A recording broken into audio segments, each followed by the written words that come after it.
নমস্কার বন্ধুরা, কুকিং চৈতালিতে সবাইকে স্বাগত। আজকে আমি বানাবো ম্যাঙ্গো কেক। তার জন্য আমি একটা আম নিয়ে নিয়েছি, ভালো করে ধুয়ে পরিষ্কার করে নিয়েছি।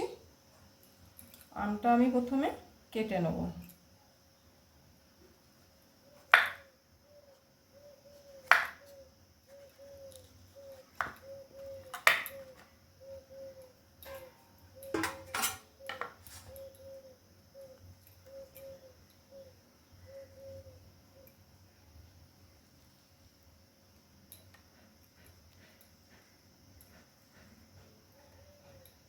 আমার আমের খোসাটা ছাড়ানো হয়ে গেছে।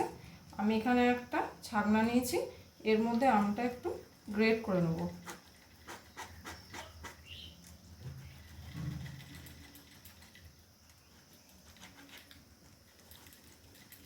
আমার এখানে আমের পাল্পটা পুরো বের করা হয়ে গেছে। এর মধ্যে আমি ময়দা দেব। আমি 1 কাপ ময়দা দিলাম।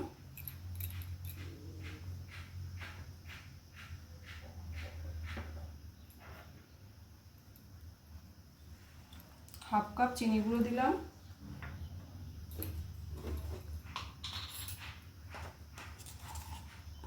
1 চামচ বেকিং সোডা,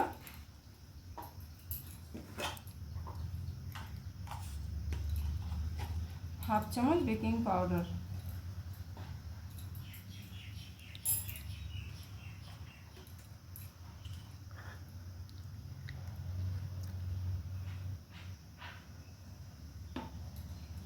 হাফ কাপ সাদা তেল।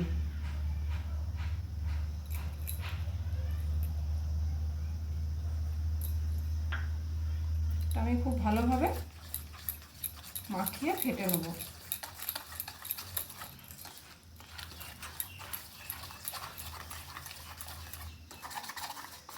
এটা খুব ভালোভাবে হাঁটতে হবে।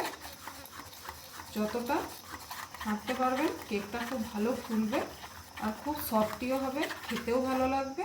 আর ব্যাটারটা ঠিক এই রকম হবে, খুব মোটাও না খুব পাতলাও না।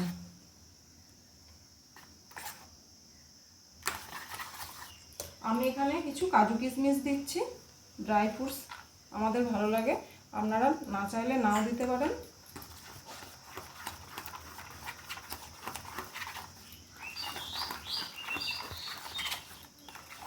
আর এখানে আমি কোনো এসেন্স ব্যবহার করছি না, ম্যাঙ্গো এসেন্স, কারণ আমের একটা খুব মিষ্টি গন্ধ আছে পাকা আমের, তার জন্য আমি এখানে কোনো এসেন্স ব্যবহার করছি না।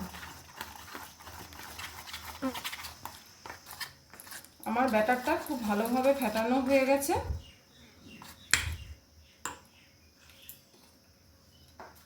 এরপর আমি একটা কেক টিন নিয়েছি, এটাতে কিছুটা সাদা তেল দিয়েছি আর একটা বাটার পেপার কেক টিনের মাপ অনুযায়ী কেটে নিয়েছি। এই বাটার পেপারে আমি একটু সাদা তেল লাগিয়ে দেবো।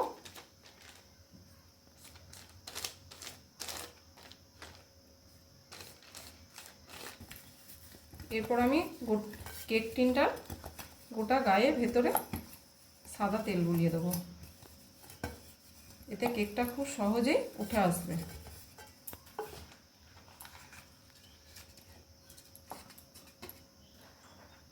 এরপর আমি এই ব্যাটারটা এর মধ্যে দিয়ে দেবো।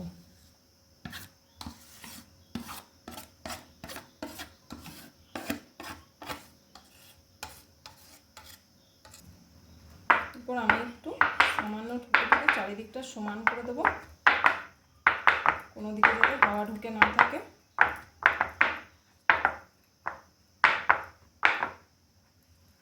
উপর থেকে আমি কিছুটা কাজু দিয়ে দেবো।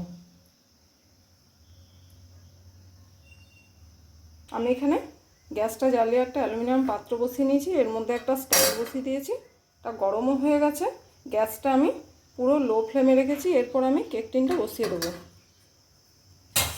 ওর আমি ঢাকা দিয়ে প্রায় 40 মিনিট পর দেখাবো।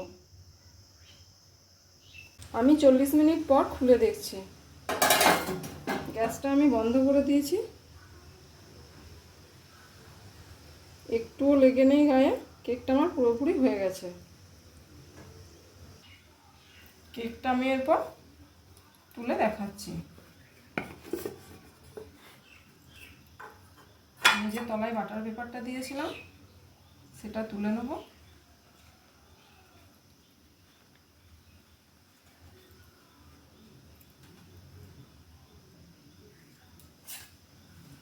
আর আমি একটু কেটে দেখাচ্ছি।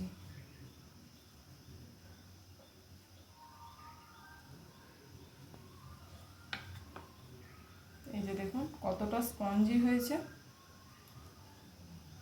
এটা খেতেও খুব ভালো। আমার আমের কেক তৈরি করা হয়ে গেছে।